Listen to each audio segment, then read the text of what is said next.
बिस्मिल्लाहिर्रहमानिर्रहीम। अस्सलाम वालेकुम डियर स्टूडेंट्स, आज हम लोग चैप्टर नंबर 11 के एक्सरसाइज के क्वेश्चन नंबर 11 को क्या करेंगे, देखेंगे। क्वेश्चन नंबर 11 का जो पार्ट नंबर 3 है वो हम लोगों ने आज करना है। आज के ये सेकंड लेक्चर है हमारे पास। Absolute alcohol can not be prepared by fermentation process why. Question ये है कि हमारे पास जो एब्सोल्यूट अल्कोहल यानी कि प्योर अल्कोहल जो होता है, 100% प्योर अल्कोहल जो होता है, उसको हम फर्मेंटेशन प्रोसेस के ज़रिए प्रिपेयर नहीं कर सकते। उसकी क्या वजह है? सबसे पहले तो हम लोग ये देख लें कि फर्मेंटेशन प्रोसेस क्या होता है। फर्मेंटेशन एक ऐसा प्रोसेस है जिसमें हमारे पास माइक्रो ऑर्गेनिजम्स जो होते हैं वो ऑर्गेनिक कंपाउंड की ब्रेक डाउन करते हैं। और ब्रेक डाउन कैसे करते हैं? क्योंकि उन माइक्रो ऑर्गेनिजम्स में कुछ ऐसे स्पेसिफिक सर्टेन किस्म के एंजाइम्स होते हैं जो उन ऑर्गेनिक मॉलिक्यूल्स को ब्रेक करते हैं और ऑर्गेनिक प्रोडक्ट्स में क्या कर देते हैं, कन्वर्ट करते हैं। ठीक है, तो मतलब फर्मेंटेशन प्रोसेस लिविंग सिस्टम में हो रहा होता है, माइक्रो ऑर्गेनिजम्स करवा रहे होते हैं, कर रहे होते हैं। तो फर्मेंटेशन की हम डेफिनेशन कैसे करेंगे? फर्मेंटेशन इज ए बायोलॉजिकल और biochemical process in which micro organisms, जैसे कि यीस्ट है जो कि एक फंजाई है, ठीक है, decay organic molecules bye there enzymes.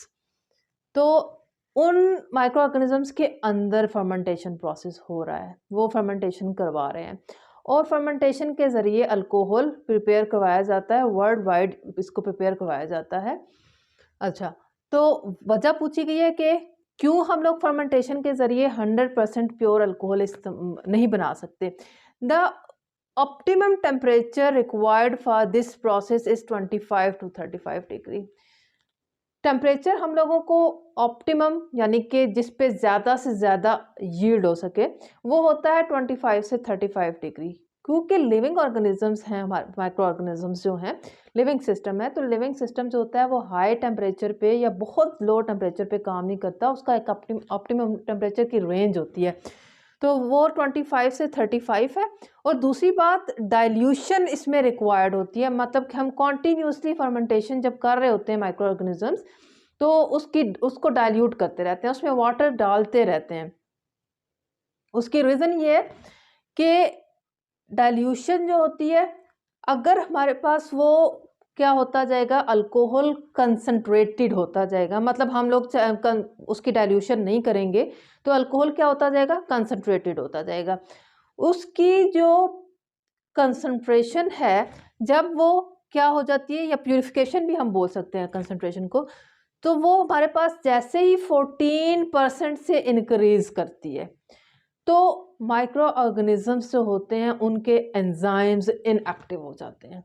क्योंकि एंजाइम्स इंतहाई सेंसिटिव प्रोटीन्स होती हैं जो कि क्या हमारे पास उसकी अल्कोहल की कंसंट्रेशन जो 14% से ऊपर जब हो जाती है तो वो इनएक्टिव हो जाते हैं। जब एंजाइम काम करना छोड़ देते हैं और मज़ीद कंसंट्रेशन अगर बढ़ती जाएगी, हम डाइल्यूशन वक्त पर नहीं करेंगे, तो वो माइक्रो ऑर्गेनिजम्स ही किल हो जाते हैं, तो फर्मेंटेशन का प्रोसेस रुक जाता है।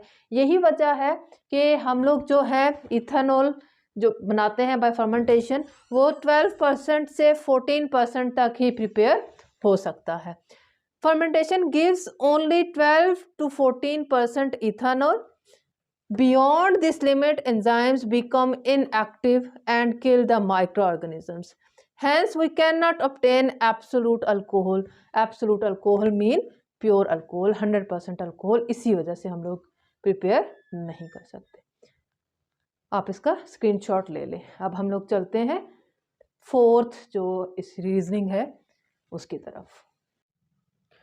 क्वेश्चन नंबर 11 का फोर्थ पार्ट है हमारे पास। Ethanol gives different products with concentrated sulphuric acid under different conditions. Why? ये डिफरेंट कंडीशंस ऑफ टेम्परेचर है, ठीक है। अल्कोहल जो होते हैं वो डिफरेंट टेम्परेचर की कंडीशन में डिफरेंट प्रोडक्ट दे रहे होते हैं। रीज़न पूछा गया है कि ऐसा क्यों है। Alcohol reacts with concentrated sulphuric acid and give different products at different temperature. At 180 degree centigrade, 180 degree centigrade पे अल्कोहल का एक मॉलिक्यूल जो होता है वो क्या होता है, कंसनट्रेटेड सल्फ्यूरिक एसिड के साथ रिएक्शन करता है 180 डिग्री सेंटीग्रेड टेम्परेचर। टेम्परेचर बहुत इंपॉर्टेंट है यहाँ पर।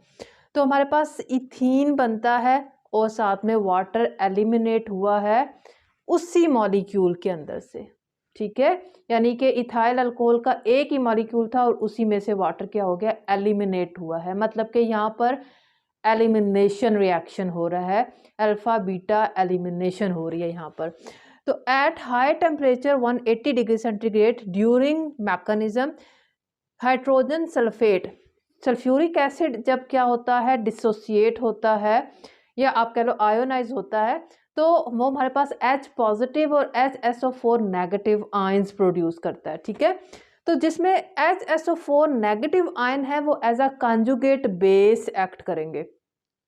कंजुगेट बेस का काम ये होता है कि वो अल्फा बीटा एलिमिनेशन करवाता है, ठीक है, अल्फा बीटा एलिमिनेशन रिएक्शन करवाता है। मैं दोबारा इसको रीड करूं, at high temperature 180 degree centigrade during mechanism hydrogen sulphate जो कि कंजुगेट बेस है act as base give alpha beta elimination reaction, ठीक है। मैकेनिज्म कौन सा हो रहा है, अल्फा बीटा एलिमिनेशन मैकेनिज्म हो रहा है और एलिमिनेशन की जो प्रोडक्ट होती है and produces the ethene, alkyne produce हो रहा है।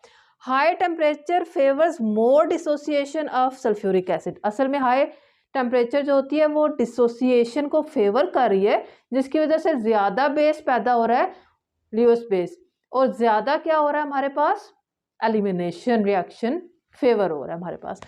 उसके कंट्रास्ट में at low temperature 140 degree centigrade two molecules जो होते हैं उनके दरमियान से वाटर रिमूव होता है। दो मॉलिक्यूल होते हैं अल्कोहल के और उनमें से वाटर क्या हो जाता है, रिमूव होता है। ये हमारे पास एक ही मॉलिक्यूल में से वाटर रिमूव हो रहा है, एलिमिनेट हो रहा है। असल में यहाँ पर हमारे पास दो मॉलिक्यूल्स हैं और उनमें से वाटर एलिमिनेट हो रहा है। ये देखिए C2H5OH प्लस एक और मॉलिक्यूल है C2H5, ठीक है। ये दो मॉलिक्यूल्स हैं, एक ये मॉलिक्यूल है एक ये मॉलिक्यूल है और इसके दरमियान से वाटर एलिमिनेट हुआ है और हमारे पास ईथर बन रहा है। अब यहाँ पर एलिमिनेशन नहीं हुआ, बेसिकली कंडेंसेशन हुआ है, दो मॉलिक्यूल कंडेंस हुए हैं, ठीक है। तो ये यहाँ पर कंडेंसेशन हो रही है। At 140 degree centigrade, concentrated sulfuric acid condenses the two molecules of alcohol and produces ether.